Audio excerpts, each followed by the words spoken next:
안녕하십니까. 6월 10일 월요일 오전 김경국TV 인사드립니다. 형사사건 재판을 받고 있는 피고인이 대통령에 당선된다면 재판은 과연 중단될 수 있을까?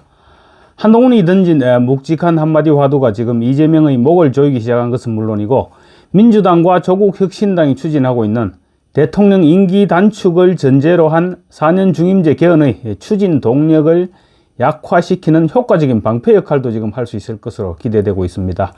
한동훈 전 위원장은 지난 토요일 SNS를 통해서 자기 범죄로 재판받던 형사 피고인이 대통령이 된 경우 그 형사재판은 중단되는 것일까요? 이런 제목의 글을 올렸죠. 대통령의 불소추 특권을 규정한 헌법 84조에 대한 해석 논란에 불을 지핀 것입니다. 헌법 84조는 대통령은 내란 또는 외환의 죄를 범한 경우를 제외하고는 재직 중 형사상의 소추를 받지 아니한다, 이렇게 돼 있죠. 외국에 대한 국가를 대표하는 대통령의 신분과 권위를 유지하고 국가 원수 직책의 원활한 수행을 보장하려는 그런 목적에서의 헌법 조항입니다.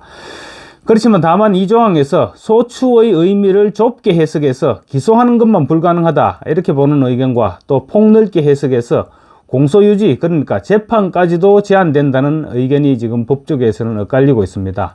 한동훈 전 위원장이 이 부분에 대해서 이슈화시킨 것입니다.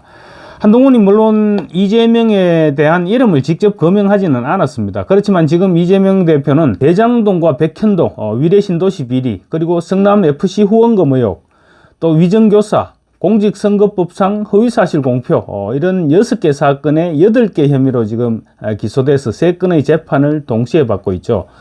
여기에 따라서 지금 상방울 대북 송금 사건이 추가 기소되면 사법 리스크는 더욱 가중되게 됩니다.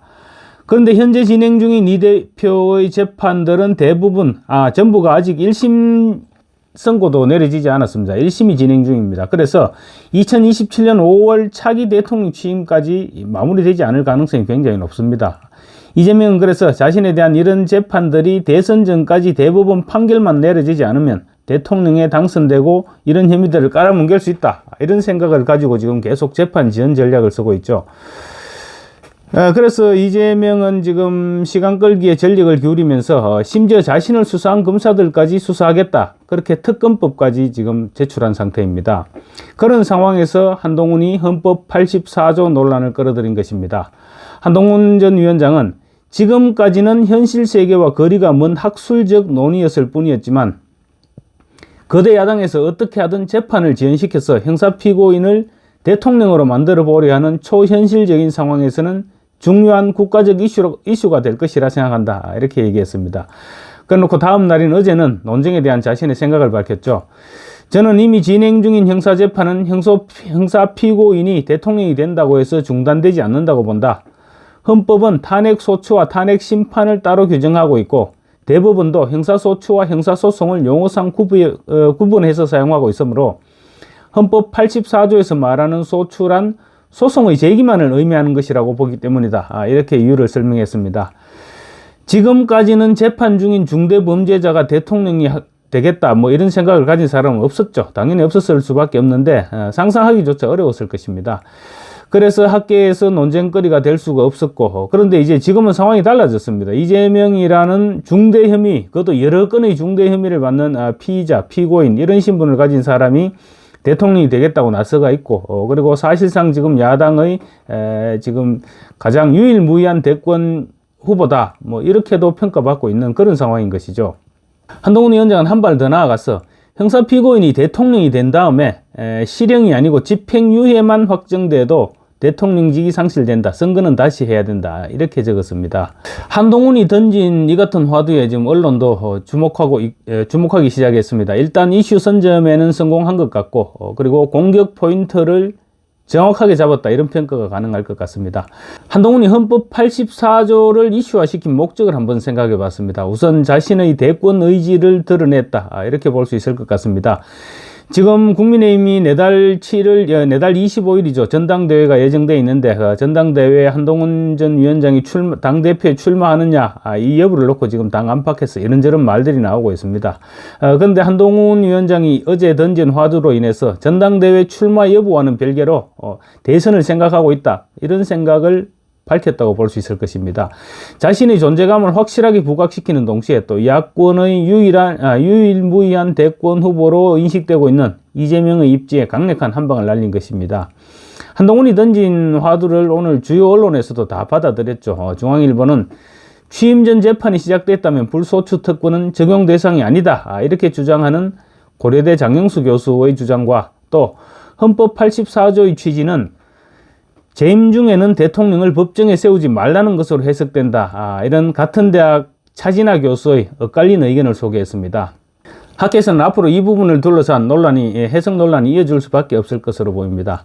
한동훈이 제기한 헌법 84조 논란은 차기 대선 구도를 이재명 대 한동훈, 한동훈 대 이재명으로 굳혀나가는 동시에 이재명은 중대범죄 혐의의 피의자, 이런 사실을 재부각시키는 효과도 가져오고 있습니다.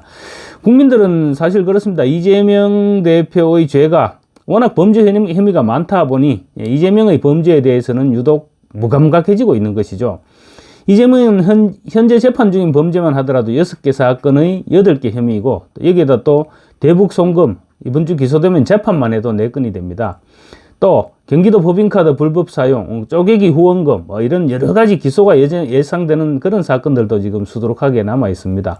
보통의 정치인들이라면 이 가운데 한 가지만 해당돼도 아마 정치 생명이 끊어졌을 그런 중대 혐의들입니다. 그런데도 많은 수의 국민들은 이재명을 야권의 차기 대권 주자로 이미 마음속으로 확정하고 있죠. 헌법 84조 논란이 확대되면 국민들은 이 논란이 왜 벌어지는지를 생각하지 않을 수 없을 것이고, 결국은 이재명의 범죄 혐의들이 재조명되게 될 것입니다. 그리고 또 민주당의 내부 분란을 더욱 부추기는, 더욱 벌리는 그런 효과도 있겠죠. 한동훈이 의도했건 안 했건 헌법 84조 논란은 민주당 의원들로 하여금 이재명의 가능성을 다시 한번 생각해 보게 하는 그런 계기가 될 것입니다. 과연 이 같은 많은 그리고 중대한 범죄 혐의를 받고 있는 이재명 대표가 대선을 완주할 수 있을까? 그리고 완주를 한다고 하더라도 정권 교체로까지 연결될 수 있을까? 이런 부분에 대해서도 민주당 의원들이 고민하지 않을 수 없을 것입니다. 당장 트럼프 전 미국 대통령은 지지율이 무려 40%대입니다. 그리고 대선이 불과 5개월밖에 남지 않았죠. 그런 트럼프도 배심원단이 유죄를 선고하자 지금 지지율이 추락하고 있습니다. 그런데 하물며 이재명은 지지율이 20% 후반, 많아야 30%대 초반입니다. 그리고 더 중요한 것은 대선이 아직 3년 가까이 남았다는 것입니다. 민주당 의원들이 시간이 지날수록 이재명과 함께 정권 교체를 할 수 있을까? 이런 의구심이 생길 수밖에 없을 것입니다.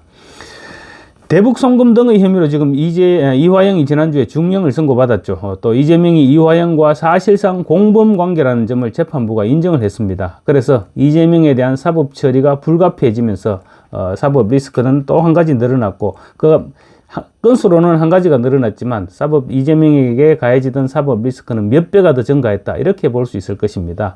그러니까 민주당 의원들은 흔들릴 수밖에 없습니다. 저렇게 많은 혐의들이 있고 또 1심에서 줄줄이 유죄 선고를 받기 시작하면 민주당 의원들 역시 끝까지 갈 수 있을까? 이런 의문을 제기하지 않을 수 없겠죠. 물론 대선이 실시될 때까지 대법원에서 선고가 나지 않을 수도 있지만, 여러 건에서 1심에서 2심에서 유죄를 선고받게 되면 이재명은 치명상을 입을 수밖에 없게 됩니다. 국민들 역시 마찬가지입니다. 어쩌다 한 건이 아니고 여러 재판에서 모두 유죄를 선고받기 시작하면 이재명에 대한 지지를 철회하는 사람들이 늘어날 수밖에 없을 것입니다. 그런 와중에 대통령에 당선되면 진행 중인 재판을 계속할 것인지 말 것인지를 둘러싼 논쟁이 이어지면 지지자들 역시 흔들릴 수밖에 없겠죠. 당장 여론조사를 실시한다면, 그러니까 대통령에 당선되면 중대범죄 혐의로 재판받던 혐의들에 대해서도 재판이 중단돼야 된다고 생각하느냐, 이런 질문을 던지면 그렇지 않다는 답변이 훨씬 더 많지 않을까요? 물론 재판정에서 현직 대통령에 대해서 자리에서 물러날 정도의 형을 선고할 수 있을지, 그 부분은 잘 모르겠지만 일단 그 부분은 논외로 하고, 국민들의 법 감정은 재판을 계속해야 된다, 그런 주장이 아마 훨씬 많을 것으로 생각됩니다. 한동훈의 헌법 84조 논란은 민주당의 임기 단축 개헌론을 잠재우는 데도 효과가 있을 것입니다. 민주당의 4년 중임제 개헌은 중임제 포인트가 있는 것이 아니고 부칙 조항에 다음 대선은 언제 몇 월 며칠 날 실시한다, 이런 조항을 부칙 조항에 포함시킴으로써 현직 대통령의 임기를 단축시키는 조항을 포함시키겠다, 그 부분에 초점이 잡혀 있는 것이죠. 이렇게 명분 없는 임기 단축 개헌론을 밀어붙인다면 이 기회에 대통령의 불소추 특권을 명시한 헌법 84조에 대해서도 좀 더 명확하게 규정하자, 이런 주장으로 맞설 수 있게 된 것입니다. 범죄자가 대통령이 되지 못하도록 하자는데 반대할 국민은 없을 것입니다. 그런 주장으로 맞불을 넣으면 이재명의 범죄 혐의만 더욱 부각될 수밖에 없게 될 것이고, 또 민주당의 개헌 추진 동력은 약해질 수밖에 없을 것입니다. 정리하자면 한동훈의 헌법 84조 이슈 파이팅은 이재명의 대항마로서 한동훈의 입지를 굳히는 동시에 이재명은 중대 혐의로 재판받는 피고인이라는 인식을 더욱 부각시킬 수 있을 것입니다. 헌법 84조 이슈는 또 대선 때까지 장기화될 수밖에 없을 것입니다. 그런 점에서 지속성을 띠고 있고, 그럴수록 민주당의 내부 분열은 더 심해질 수 있을 것입니다. 특히 이재명과 조국이 자신들의 사법 리스크를 돌파하기 위해서 추진하고 있는 임기 단축 4년 중임제 개헌을 저지할 수 있는 논리적이고도 명분이 있을 뿐만 아니라 효과적이기도 한 수단으로 활용될 수 있을 것으로 보입니다. 그래서 여권의 유력한 차기 대선 주자로서의 한동훈 본인의 입지도 한층 강화시켰다, 이렇게 볼 수 있을 것 같습니다. 감사합니다.